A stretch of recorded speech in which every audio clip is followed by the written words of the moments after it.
Hello guys, welcome back. We are on the next principle, that is principle of equity.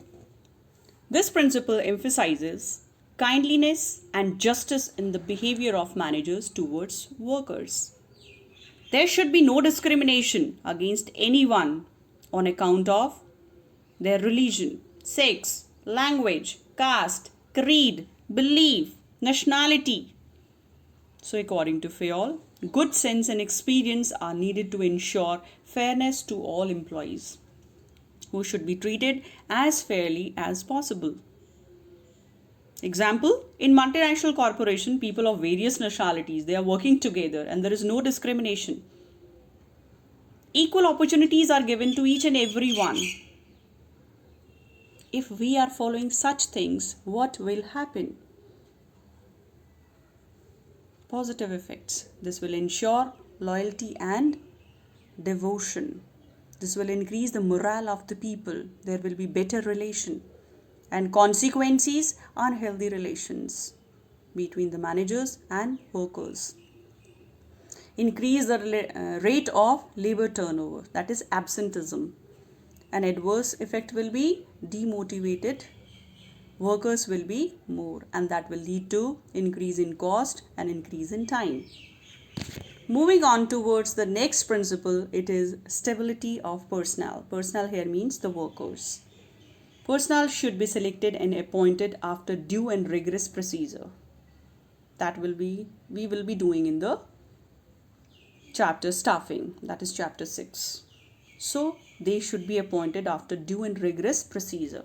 But once selected, they should be kept at their post or position for a minimum fixed tenure, that is time period. They should have stability of tenure. They should be given reasonable time to show results. Employee turnover should be minimized to maintain organizational efficiency. If we will not follow this principle, we are going to accept the consequences on violating it. But if suppose we follow it, then what will be the positive effect? You will feel the job security because you are given a specific period of time to stay there. Your improvement can be seen by your senior and you will minimize the cost too. But if not followed, cost will increase of recruitment, selection and training. That is the process of staffing. An adverse effect will be it leads to lack of new ideas and initiative to improve the performance. Moving on to the next principle, that is initiative. Initiative means taking the first step with self-motivation. It is thinking out and executing the plan. It is the one of the traits of an intelligent person. Fayol says workers should be encouraged to develop and carry out their plans for improvement within the prescribed limit of authority. For example, a good company should have an employee suggestion system whereby initiative or suggestion which result in substantial reduction in cost and time, and they should be awarded for it. Positive effect, they will feel a sense of belongingness. They will increase satisfaction level. But if not, the consequences are they will feel frustrated. They will never feel encouraged. An adverse effect will be too much emphasis on initiative may hamper the routine work. This is the last principle given by Fayol, that is esprit de corps. According to Fayol, management should promote a team spirit of unity and harmony among employees. Management should promote teamwork, especially in large organizations, because otherwise objective would be difficult to realize or to achieve. It will also minimize the cost of employee turnover. This will increase the It will also result in a loss of coordination. A manager should replace the word I with we. We feeling has to be developed in all his conversation with workers to foster team spirit.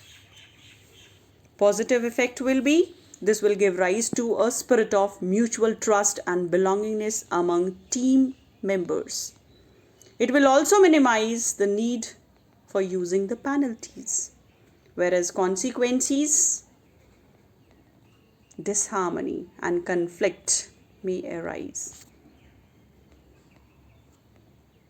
An adverse effect, it is going to dishearten the people because I has not been replaced with we. Moving on towards the last topic of the chapter is, what did you find that Fayol and Taylor, are they same or different?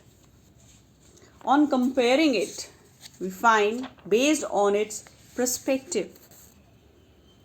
Henry Fayol says that he will talk about, or he has talked about, top level management, whereas F.W. Taylor, shop floor level of factory where the workers are working, that area.